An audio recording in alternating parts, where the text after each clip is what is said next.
Welcome to the Humans of KPARK podcast, where we interview a different guest each episode. I am your host, Marie Wakefield, and today we're talking with sophomore Maggie Spara. Welcome to the show, Maggie. Thank you for having me. All right, so what are some of the clubs or organizations that you're involved in here at KPARK? I do AVID, which is like a college prep class, and then we also have a club that I'm president of. I heard you helped to found that, didn't you? Yes, we founded it last year with a couple of the different people in our AVID class, like our freshman AVID class, and now that we're sophomores, we've had it like keeping going, so that's really cool. Mm-hmm. And then I'm also in theater, which is really, really fun, and that's probably like the biggest thing that I'm in, because like I get to do like all of the shows and stuff, and it's really cool. What shows have you been in like in the past here at KPARK? So I've only ever done shows this year, but I started with 33 Variations, which was in like October-ish. And then What'd you play? I played Gertie's understudy, and then I did Barnum. Who are you at Barnum? I was a circus performer, and then I was like an outside person. I was trying to get like people into the play, and that was really fun. Because it had some kind of like audience interaction, and I got to learn a lot of magic for it. Magician. Yes, and so I got to learn like all these really cool tricks, and then it also helped me get closer with a lot of the people in theater. Like I'm really, really thankful because of all of this. Like I got to become closer. Like there are a few people that I ended up getting really close to throughout 33 and through Barnum, like people that I wouldn't have necessarily gotten close to any other way. Like a couple of them, like Charlotte Terrell, I've never had a class with her, but she's so nice and she's unbelievably talented. And Emerson Harris is one of my best friends, and she's like the sweetest person ever. And I'm just so glad that I got to end up like getting to know the both of them because it's really cool to like see them work and see them flourish. And then right now I'm in The Little Prince, which is really cool. It's our JV play, and it's the first play that I've ever actually gotten to have a lead in. Yay! Wow, look at that. That's exciting. Yeah, it's been really cool. I really like getting to work with everyone in there, and it's super fun. Okay, so going to being the lead of the thing, what did the audition look like for The Little Prince for you? Like, what were you auditioning for? What was the actual audition like? So we started with cold reads, and I had known that the JV play was going to be The Little Prince from like last year when I even auditioned to be in the JV class. So I really wanted to be in JV because The Little Prince has been like my favorite children's book since I was like 5 years old, and so I've always loved The Little Prince. Like how'd you first like read the book or Little Prince? Just I had a babysitter when I was really little, and she was from France, and the book was originally written in, I believe, 1946, and it was written in English and French. And so she had read the book in French, and she read it to me in French, and a few years later sent me the English copy after she had moved back to France. And so it was really, really sweet. And ever since then, I've just always loved the story because it's such a great story that, you know, on the surface is like very fantastical and like whimsical and everything, but then like you go deeper and it's like, oh, okay, this is actually really cool, and like it has a lot of good morals and stuff. And so I think it's a really good show to be doing for JV because it's like it's very easy to accomplish, but it also has a really good moral, especially like for little kids who might come and see it. And so I think that's really cool. And so I was really excited to hear that we were doing The Little Prince because I was like, oh, I really want to do Little Prince. And so like deep down I was kind of hoping for it, but I knew not to be too optimistic because we have so many talented actors and technicians in our JV class that are in the play, and they're amazing. Like I've never met people who are so good at acting and so kind at the same time. Like Victor Cruz is playing the king and the fox, and he ended up being Barnum in Barnum. And that was really cool. And like, he's one of my closest friends too. And so it's really cool to like see all of these people who are like really talented actors. And like Colton Clemens is the aviator, and he was Beethoven in 33 Variations. And he's also such just like a really cool and talented actor.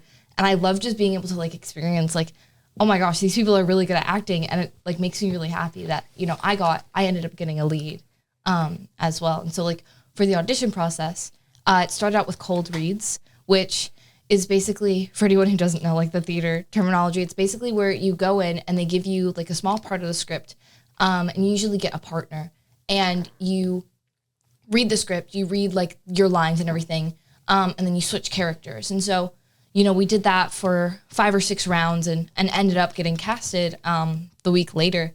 And it was like really, really exciting to see the cast list come out, like see my name like at the top of it. It made me so happy because it's like never happened to me before. Yeah.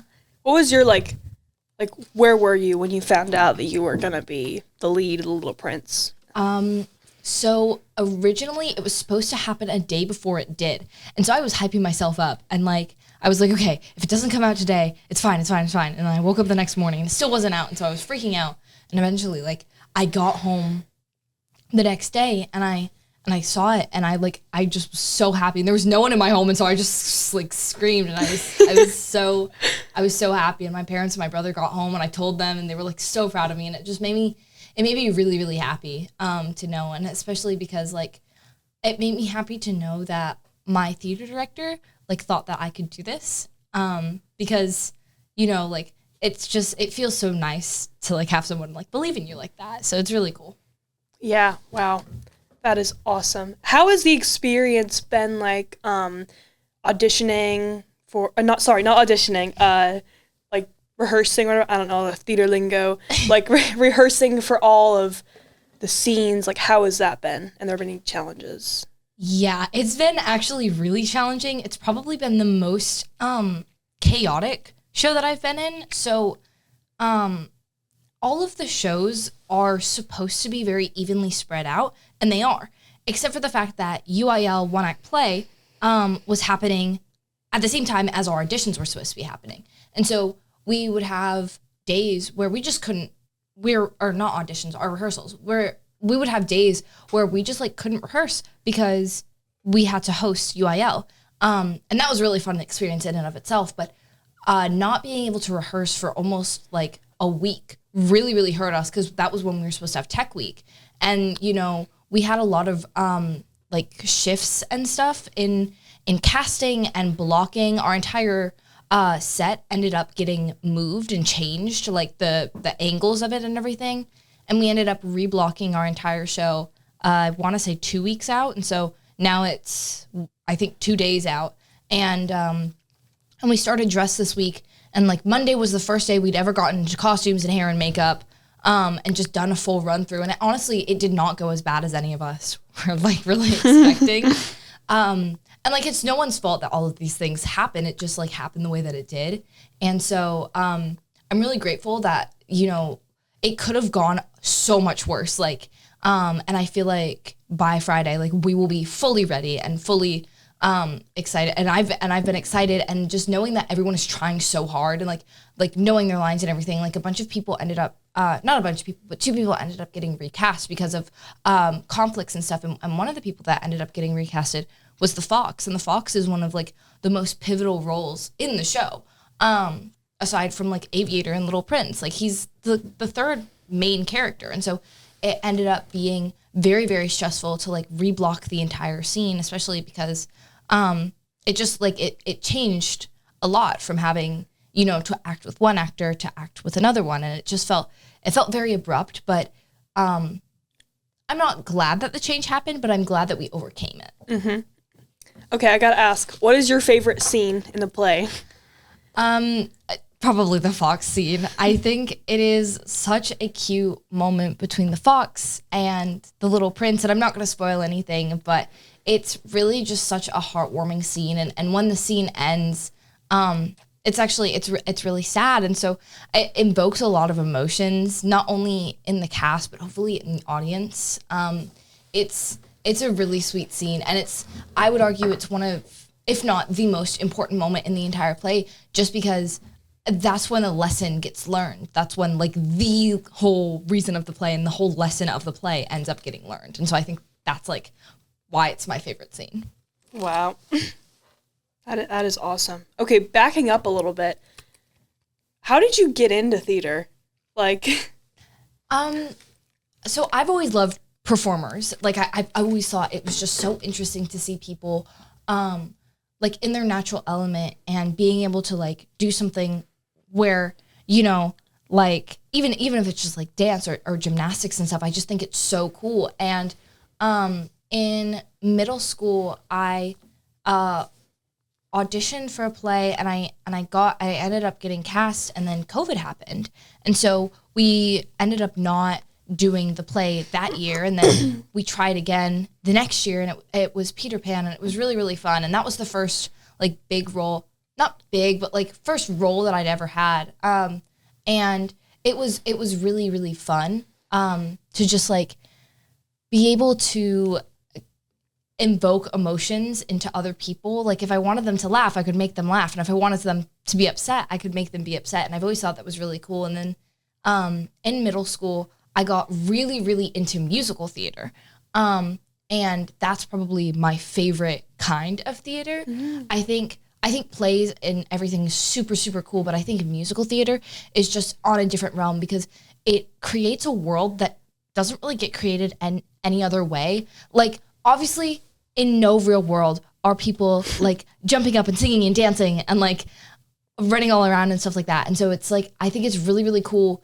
Like, I think the first musical that I was introduced to was Hamilton. And I feel like, I don't know, like, I might be speaking like not for everyone here, but I feel like I was a Hamilton kid too. I just feel like all theater kids got their start like in a musical that's Hamilton adjacent. It's such a well-known and well-produced musical, and so when I saw it for the first time, I thought it was really cool, and then I got really into it, and I memorized like a lot of the songs, and I realized like this is really, really cool, and I would love to do this. And then, you know, I really loved it, and then I got to high school, and I went to a really small Catholic school, and so we didn't have like hardly any theater program. Like it was very, very minimal.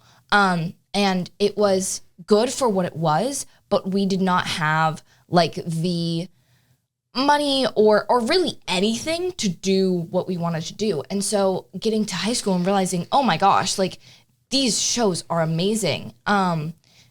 It was like a big jump. And so I just didn't do anything freshman year because I was really, really scared. And so that's probably like top regret in my entire life is not doing anything freshman year for theater, because I feel like it could have been really fun and a really great introduction. But I'm so glad that I got introduced now to theater because of like what it is now. And I'm really happy for that.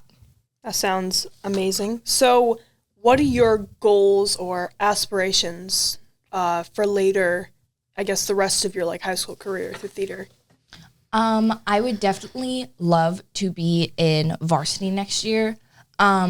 I think being in JV has honestly been one of my like favorite experiences in my entire life. I've met some of my best friends in that class that I have now, and it's really great. But I would love to be in varsity theater because there are more opportunities that I have to like do more plays and stuff, and there's more opportunities to do like UIL and stuff like that. And then my other goal is to become an inducted thespian. So I will have enough points at the end of this year. And basically what that means is like you end up becoming a thespian, and then you can go to a thespian convention, which is really, really cool. And some of my friends have gone to that already and just told me about how like cool it is and stuff. And I've always wanted to go to that. And I thought it's super fun. And so those are kind of like my top two goals, especially because theater is something that I want to do through all 4 years of high school. And so I think like being able to do it would be like really, really cool. Mm-hmm. What about beyond high school? I'm not really sure. I've never like really thought about pursuing a career in theater. And I don't think I will, just because for me, theater is kind of not an escape, but it's a way to like let out all my emotions. And I feel like if that became my entire life, I would end up resenting it, and I wouldn't want to do it my entire life. But especially in college, I think I would love to do like college, like community theater and stuff. And even past college, I would love to get involved with like community and theater, because I think community theater is so important in being able to like see shows and stuff, and being able to like be one of the people in those shows. I feel like that would be like really, really fun and cool. Mm-hmm. All right. Okay. One last question. What is your favorite musical? Okay, that's a really good question. I don't know. I have so many favorites. I love Alice by Heart. It's a lesser known musical, but it's not like completely unpopular. And it's like a retelling of Alice in Wonderland, and I love Alice by Heart. I love Ride the Cyclone. I think both of those are amazing shows. Yeah, I think both of them are such good shows. And I would love to be able to see them. And then my favorite musical for years was Heathers. It's less so now just because I don't really know why. It's just like kind of lost its shine, but I still think it's an amazing show. And You've grown. I have grown. And honestly, I would, it's not like a high school show, but I would have loved to do Heathers, like a gender bent Heathers. I think that's my favorite thing, because I would love to play JD. That's like one of my dream roles is JD from Heathers. And I feel like I fit into his vocal range pretty well. So. Yeah. So that's great. All right. Thank you so much for your time, Maggie. Thank you for listening to the Humans of KPARK podcast. Please check back regularly at kparktimes.com and on YouTube for new episodes.